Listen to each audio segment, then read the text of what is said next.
Hey, what's good, AMP students? Today we're going to be labeling. Oh wait, Talking, you're not. Okay. Shut up and let me do this. Thanks Go. for putting your hand all over it. Okay, this white sheath is the dura mater. The dura mater provides protection and support for the central nervous system. The arachnoid matter helps to cushion the brain and spinal cord and contains cerebrospinal fluid. Okay, so number C is pia mater. Okay, so for number C we have pia mater, and that provides a protective and nutritive covering for the central nervous system. You see this shiny stuff? That shiny stuff is gonna be your pia mater. Okay, you're supposed to look at the brain. Oh. The falx cerebri, the tentorium cerebelli, and the falx cerebelli all separate different folds and lobes of the brain. So this here is the falx cerebri. This tent thing is like the tentorium cerebelli, and then down here is the falx cerebelli. Okay. In the middle between the two cerebellum lobes, the vermis is separating them, and it's kind of like the bump there. Okay, point at it with the probe. Okay, so Probe. first of all, this temporal lobe right here, that's gonna be like that little area right there. It's the temporal lobe, which is responsible for the auditory processing, memory formation, and language comprehension. Okay, that's gonna be temporal. And then if we flip the brain around here, you will see this portion of the brain, which is occipital lobe, which processes the visual information received from the eyes. So this is going to be the part of the brain that helps you see things, okay? This right here is the parietal lobe.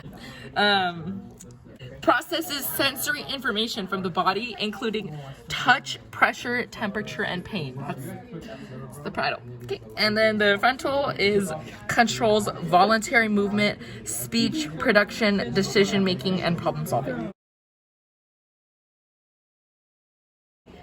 The line down the middle is the longitudinal fissure, which separates the right and left cerebral hemispheres. The cerebrum is the whole top part of the brain, which is what you think of when someone says brain. The cerebellum is the bottom part, and the spinal cord is the last end of the brain stem. The collateral fissure separates the parietal, temporal, and frontal lobe. The olfactory bulbs help with smelling. The pituitary gland controls lots of endocrine glands.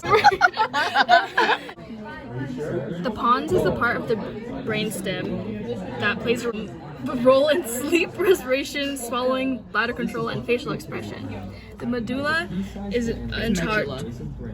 The medulla is in charge of involuntary functions such as heartbeat, breathing, blood pressure, and reflex actions like coughing and vomiting. And then the spinal cord is in charge of like your nervous system.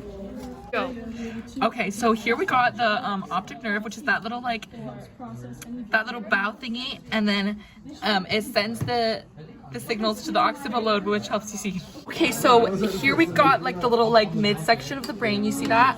So basically, first we got the arbor vitae, Latin for tree of life, referring to the branching white matter within the cerebellum. Transfers information between different regions of the cerebellum and integrates sensory and motor signals. See that cute little white little tree vein thingy? That's that. The arbor is that. Folia is the increase the surface area. Right here. The corpus callosum is going to be that little thingy right there. There's coloculi. Inferior and superior colliculi. Right here is superior. That little thing there. Yeah. That little thing right there. Inferior colliculi coordinates the visual reflexes such as eye movements and visual attention, and the inferior colliculi processes auditory information and coordinates reflexive responses to sound.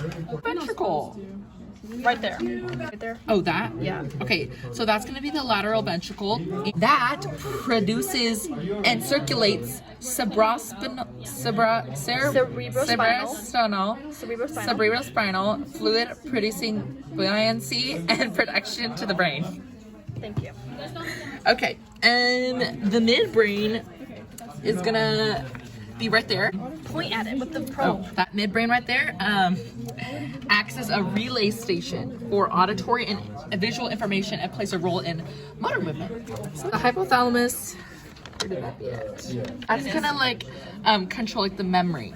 You know what I'm saying? Like process the memory, like stuff like that. Okay, the corpus callosum is not in here. Okay, so the corpus callosum. So that's going to Point. The corpus callosum is going to facilitate communication and coordination between the right and left hemispheres of the brain. The hypothalamus regulates homeostasis by controlling body temperature, hunger, thirst, sleep, and hormone secretion. Right here is the infundibulum. It allows for transport of hormones between the hypothalamus and pituitary gland, regulating hormones release. It sits on the optic chiasm, which is right here. The optic chiasm allows for integration of visual information from both eyes before transmitting it to the brain. This is white matter, and the gray matter is myelinated axons, and the white matter is... This is me editing. Gray matter is not made up of myelinated axons. White matter is made up of myelinated axons. Gray matter is made up of nuclei and ganglia. This is Madeline struggling to understand what white matter and gray matter is, even though she's an AMP. She said something like ventricles. I don't even know what she said. Yeah, ventricles. Oh, just say that then. No, that's not what it is, but ventricle is a part of it. Oh, so you lied. Literally, stop.